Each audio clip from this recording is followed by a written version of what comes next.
હવે આગળનું આવ્યું તો આમાં જો આ બીજો જે રહ્યું ને એમાં કાંઈ ખબર નથી પડતી એમાં શું કહેવા માંગે.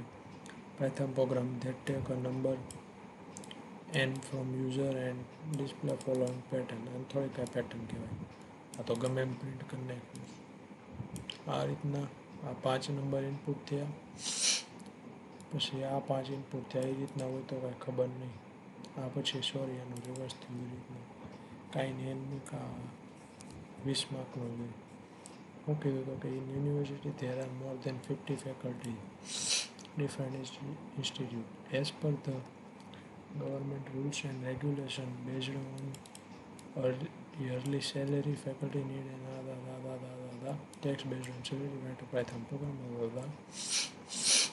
પહેલાં હું લખ્યું income tax inclusion criteria as per following. હવે અહીંયા શું છે, ઇફ કન્ડિશનનું બધું મટીરિયલ આપી દીધું. પછી અહીંયા હું લખ્યું આનું એક્ઝામ્પલ આપી દીધું. પછી એની નીચેની લાઈનમાં નોટ આપી દીધું કે details like faculty name method આ payable tax amount must contains details, એટલે કે આઉટપુટની અંદર આટલું જ બતાવવાનું. ડુ નોટ અલાઉ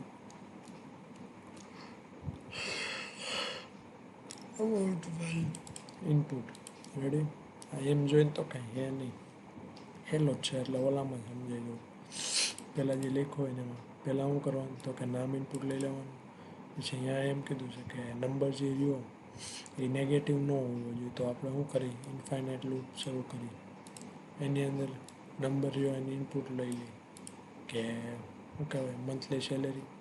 હવે જો આપણે ચેક કરાવ્યું ઇફ યોર મંથલી સેલેરી 0 કરતાં મોટી હોય તો નીકળી જાવ, તો લૂપની અંદર નથી રહેવું.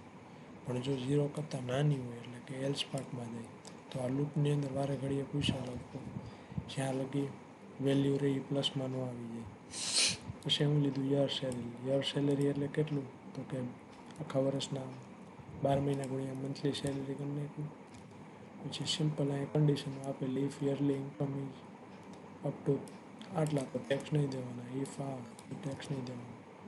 3 લાખ કરતાં વધારે હોય 4 લાખ કરતાં ઓછું હોય તો 10% ભરવાનું.